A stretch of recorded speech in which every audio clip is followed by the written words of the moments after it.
1, 2, 3, 4, 5. Think of somebody that you know that's under the age of 70 that doesn't have a cell phone. You probably can't think of anybody. So today I'm talking about the manufacturing of phone addiction and what you can do about it. So 88% of Americans own a smartphone, and this even includes people that are young children as well. Social media and cell phones in general have a massive impact on our society, and it's a huge issue for us. And this is manufactured as a problem for us, but it's also just normalized, so we don't really think of it as being a problem for us. And almost every person you know probably would say that they spend too much time on their phone.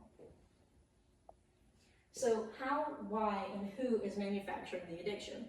So the how is short form videos. These videos require very little effort and attention, and it's very instant gratification. So you're looking at the short form video on your phone, and it might be 60 seconds, 30 seconds, but that takes just a minute or less of gratification for your content.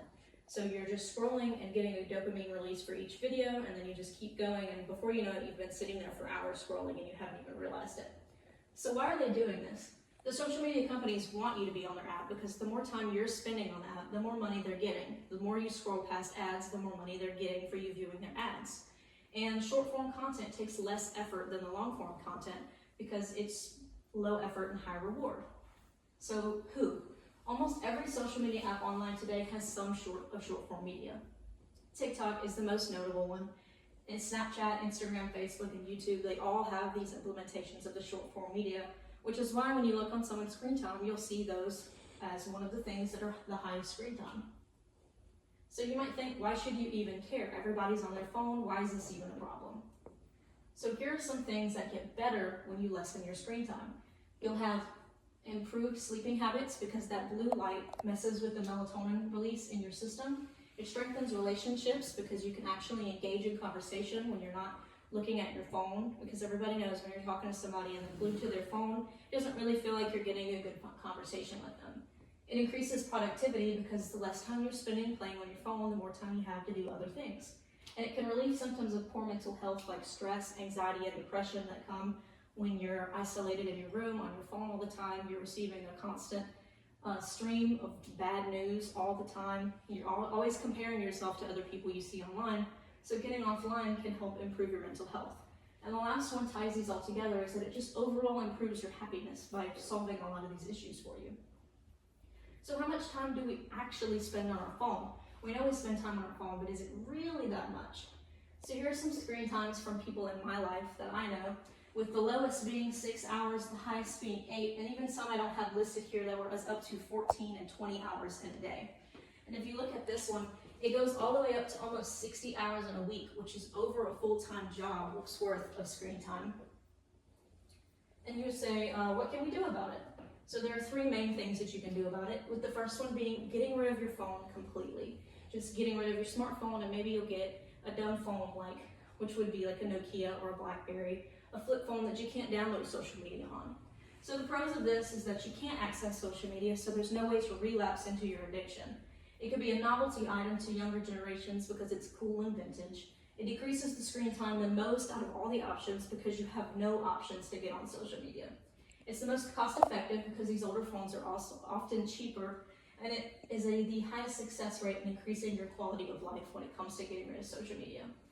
The cons are that you don't have access to other apps that you might want, like Life 360 or Spotify, because these are older phones and these apps were invented at the end of it. So they may have a slower processing unit. Group text can be difficult as well. These are some examples. Number 2 is getting rid of social media altogether, deleting social media from your phone completely and not using them at all. So the pros for this is that you have more free time and it decreases the time you spend on your phone. It'll also increase your battery life, and it gives you more options to keep some modern apps while deleting others. So you could keep your music app and your GPS app, but maybe not have the ones that are tempting you. So cons is that it's not usually effective due to the ease of re-downloading the apps, and it requires a lot of self-discipline, and that's usually not present when we're talking about things like addiction.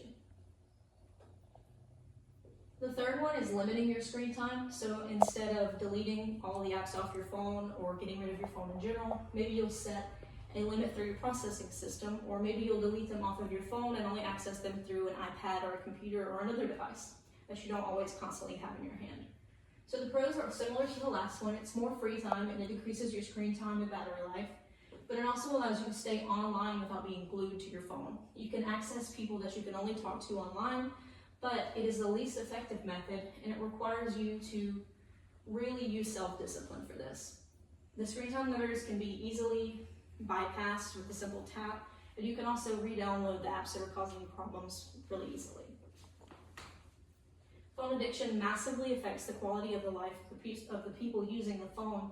It makes fighting phone addiction virtually impossible when you have the phone in your hand all the time. It can really affect your life, and with ways I mentioned earlier, getting rid of your phone can make you happier. Swapping it for an older model that doesn't have social media, deleting social media altogether, or even just limiting it can help solve this problem.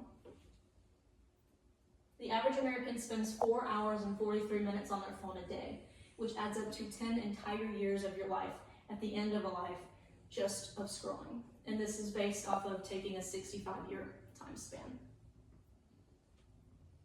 This is my bibliography.